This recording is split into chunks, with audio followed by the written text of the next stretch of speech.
Welcome to a Rankum highlight. If you missed the show live or haven't caught it on demand, you'll be missing a lot of the banter back and forth between co-hosts and guests, as well as a lot of great community interaction.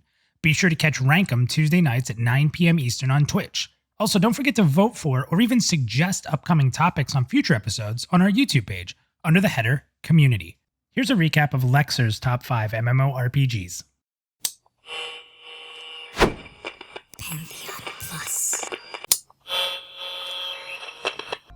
Yeah, the fifth one for me is Astoria, is what it's called now. It used to be called Horizons. No, I don't remember exactly why they changed, but when the game first came out, it was the first game ever that actually allowed you to play dragons, and they actually played differently. And they did a really good job with it. Their crafting was really, really good, really fun.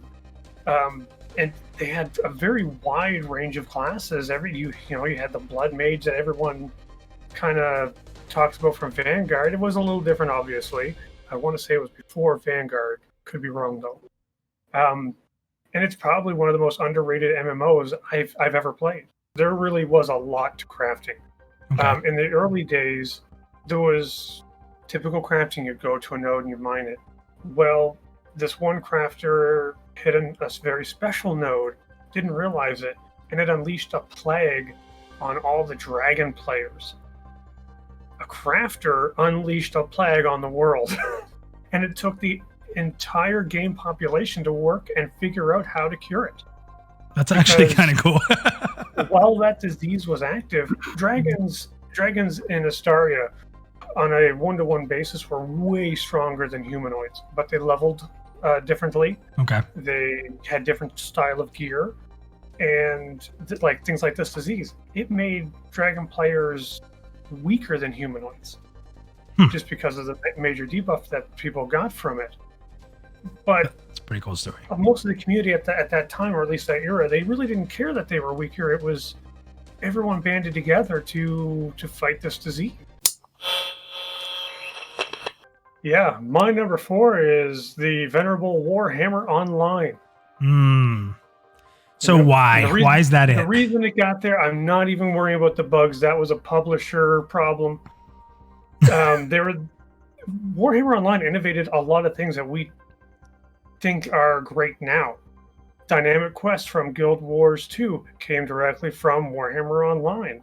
The PvP in Warhammer was second to none.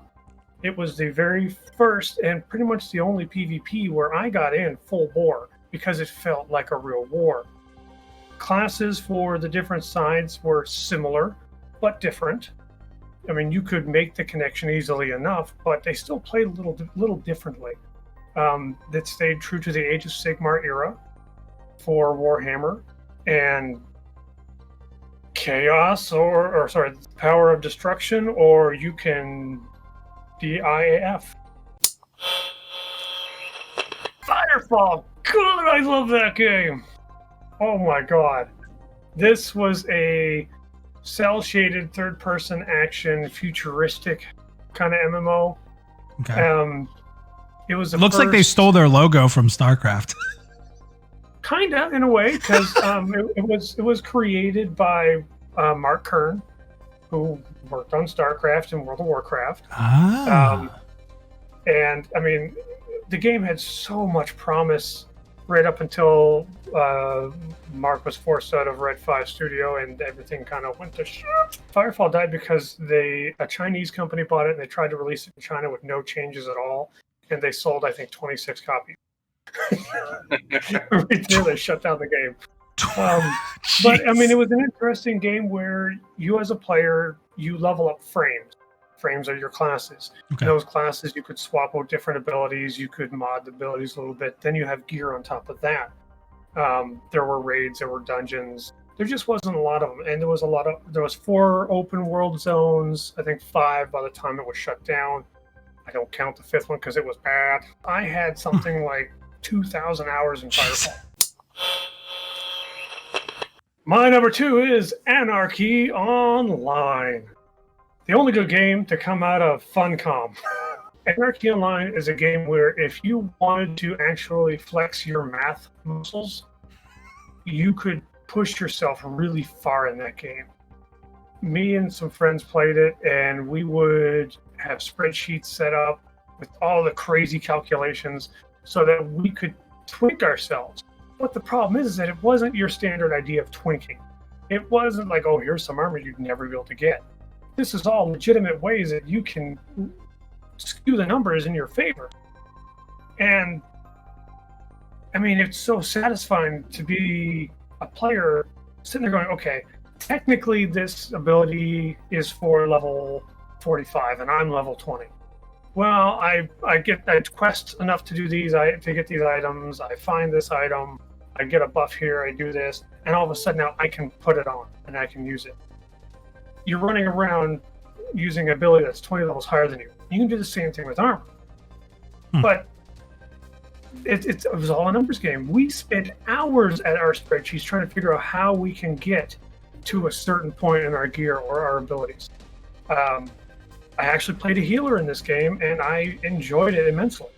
It was fun in PvP for quite a while until things kind of, as the story is old as time, the people making the MMO decided, hey, this would be a good idea. Maybe not. Yeah. But I mean, they had so many interesting ideas throughout the lifespan of the game.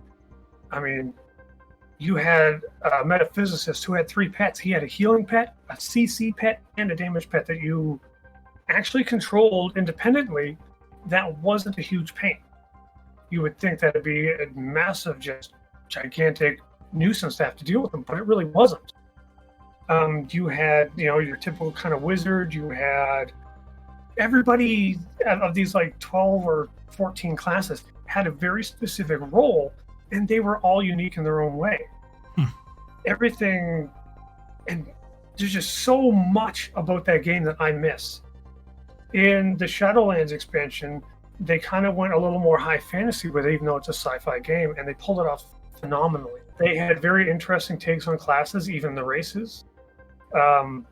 Like one thing from the Shadowlands expansion, you had a crafter create a pocket boss, which was like a boss in a little container. You go to a very specific platform and you click it and it spawns this boss.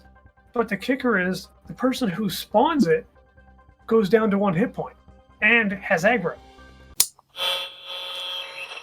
Yeah, my number one is, if there was ever any doubt, EverQuest. EverQuest came around during a very tough time for me. It quite literally saved my life. I was an alcoholic, drug addict, ready to end it all, and EverQuest came along and kind of gave me a sense of purpose, allowed me to make friends. I met my wife in EverQuest. Awesome. Everything good in my life I owed EverQuest. I can tell you that the reason I'm breathing air right now is because of EverQuest. And I still play on emulated servers today with my guild. And while I'm certainly going to tell you it is far from a perfect game, it was a perfect fit for me at the time. Honestly, I think my best memory has to be...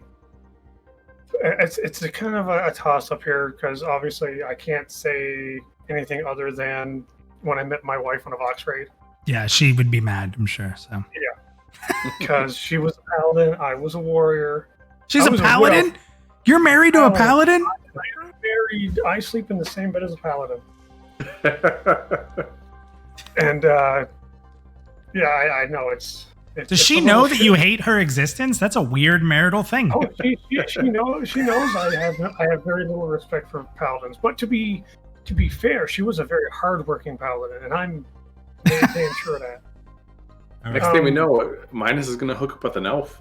You never know. Watch your mouth. Plus.